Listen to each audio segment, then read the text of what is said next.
Selamat pagi Pak Susilo. Selamat pagi Pak. Terima kasih sudah meluangkan waktu Pak Susilo. Bagaimana kabarnya hari ini Pak Sus? Alhamdulillah baik Pak. Baik, pada sesi ini kira-kira hal apa yang ingin Pak Susilo diskusikan di waktu ini? Ya, terima kasih sebelumnya Pak Eko.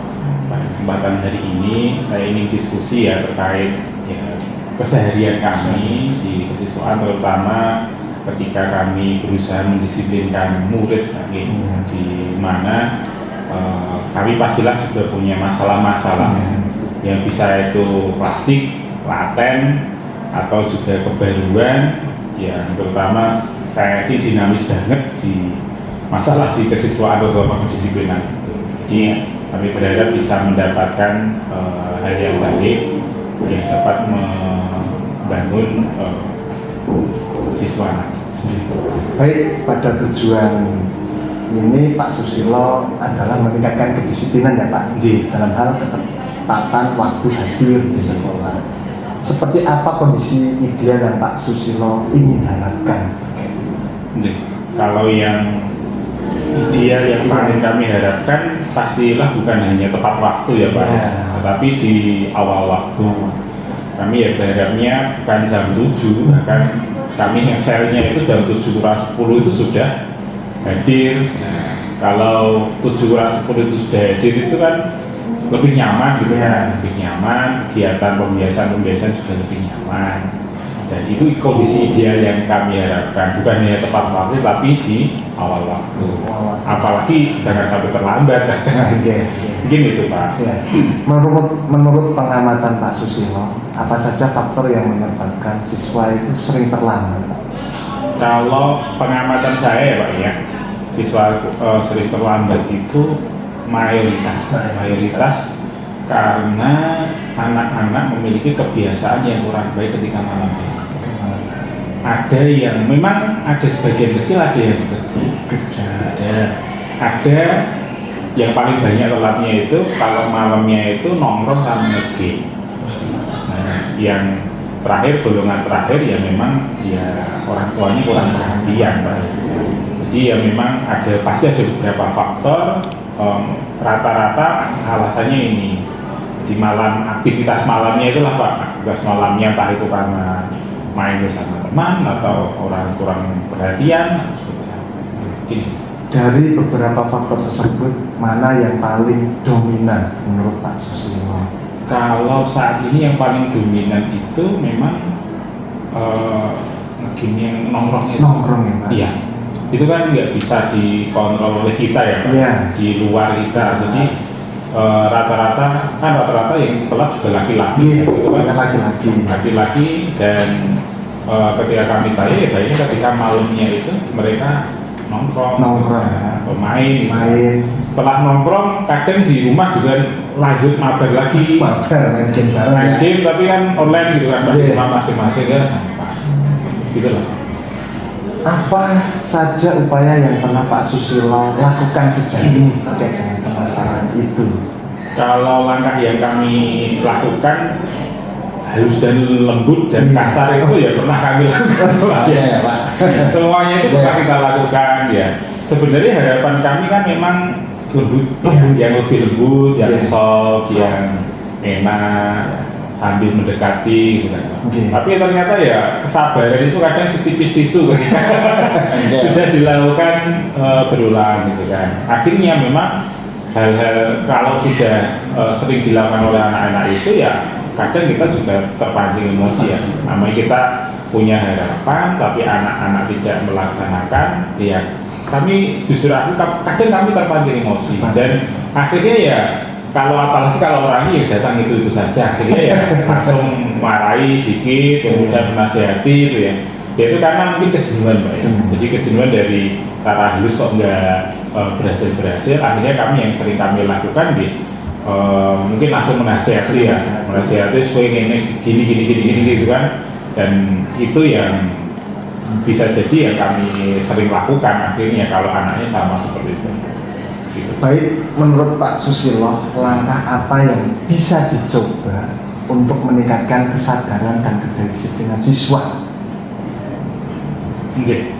Kalau menurut saya langkah yang bisa kami coba itu ya memang kita bisa menggali lagi apa yang ada di dalam diri anak Pak ya. Karena kalau kami berpikir sendiri ya, sedang sendiri tidak emosi loh Pak ya. Dan tidak emosi gitu, kalau kita balik-balikan kita membayangkan kita nakal gitu. Sebenarnya yang paling bisa itu apa sih? Ya yang bisa memperbaiki dirinya sendiri anak sebenarnya. Nah, itu yang concern itu yang kami diskusikan dari caranya, bagaimana caranya agar anak itu mau menggerakkan dirinya dengan baik. Dan langkah yang kami lakukan kalau sekarang ini memang kami menghimpun agar para murid itu bisa membuat kesepakatan bersama, ya kesepakatan yang digunakan untuk dirinya sendiri dan digunakan oleh temannya juga. Jadi kesepakatan itu mengikatnya dua. Jadi kesepakatan dengan dirinya, perjanjian dengan dirinya, plus kesepakatan saling mengingatkan dengan. Nah, ini kesepakatan kelas yang memang kami pengen rancang ya untuk kami agar itu dapat dijalankan ya. Harapannya memang lambat laun mereka bisa mengubah dirinya sendiri melalui awalnya dengan kesepakatan kelas Pak untuk mengingatkan dirinya dan juga selain kesepakatan kelas mungkin ada langkah apa lagi? Kalau langkah yang lain adalah kolaborasi. Jadi masalah kedisiplinan itu kan kita kalau mau menelisik lebih jauh kan bukan hanya wilayah dominannya STP 2 kan siswa nih Pak nih. Kesadaran ini yang perlu kami bangun. Jadi kolaborasi dengan pihak lain, bukan hanya orang yang senantiasa piket di depan mendisiplinkan kan gitu. Tapi kolaborasinya perlu bareng-bareng, terutama dengan orang tua, wali kelas dan guru kita. Orang tua kan juga sering kita panggil ya Pak ya. Tapi kok juga belum efektif, berarti kita butuh kolaborasi yang lebih baik. Kemudian tanggung jawab yang lain juga perlu kita serahkan kepada yang lain seperti sesuai porsinya. Ya contoh semisal kolaborasinya dengan wali kelas, beliau ambil di poin apa, guru BK di poin apa. Kemudian kalau guru agama mungkin juga bisa minta tolong mungkin ayatnya kenapa Pak, mau bukan. Jadi kolaborasi juga ini kami tingkatkan selain kesepakatan tersebut. Menarik sekali dari ide-ide dari Pak Susilo tersebut. Mana yang Pak Susilo ingin lakukan terlebih dahulu seperti itu? Kalau yang paling mudah mungkin Pak, yang paling mudah dulu nih adalah kami bisa mengerucutkan benar-benar kesepakatan yang memang benar-benar bisa dilakukan dengan baik. Jadi bukan kesepakatan yang susah banget gitu ya, tetapi memang kesepakatan yang kita bangun dengan baik, diskusi dengan baik, dan konsekuensi yang baik. Ini yang pengen kami diskusikan lebih lanjut. Nah, ini kan antara hubungan pribadi dengan pribadi, jadi lebih mudah. Kalau kolaborasi tadi memang melibatkan banyak orang kan gitu. Dan kalau yang kesepakatan kan memang diskusi antar pribadi dulu, kesepakatan pribadi, dan nanti selanjutnya kesepakatan kelas yang akan kita laksanakan bersama. Tadi Pak Sus mau mengatakan membuat kesepakatan kelas. Bagaimana bentuk kesepakatan kelas yang Pak Sus buat terkait dengan anak seperti itu? Kalau kesepakatan yang kita buat, kita akan membuka diskusi dulu dengan anak ya Pak. Diskusi yang kita laksanakan seterbuka mungkin dengan melihat berbagai hal. Kemudian kita akan buat pancingan dulu, pancingan rancangan kesepakatan gitu ya. Rancangan kesepakatan seperti apa, kemudian kita share kepada anak. Kita diskusikan poin per poin. Apakah ada masalah enggak, kemudian kita urun rembuk di sana. Sehingga kesepakatan yang dibangun itu bukan take and give atau kami beri kemudian dia melaksanakan, sehingga ada hubungan dua arah. Kita hanya pancingan saja untuk membuat kesepakatan tersebut, terus kemudian nanti diskusikan bersama-sama dan sangat terbuka untuk direvisi bersama-sama. Harapannya kalau sudah dibuat bersama ya yang melaksanakan adalah sama-sama. Kemudian kapan Pak Susilo mulai menerapkan rencana tersebut kira-kira?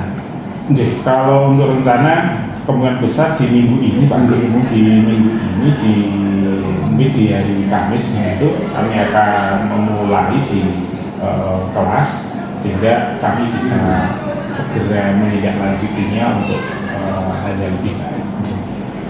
Apa indikator keberhasilan yang akan Pak Susilo gunakan terkait dengan itu? Nih, kalau indikator yang mudah yang mungkin bisa kami idikan ya Pak ya, pastilah penurunan keterlambatan. Itu kan yang bisa kami amati langsung, penurunan keterlambatan bisa kami apakah bisa kami lihat di 1-2 minggu awal.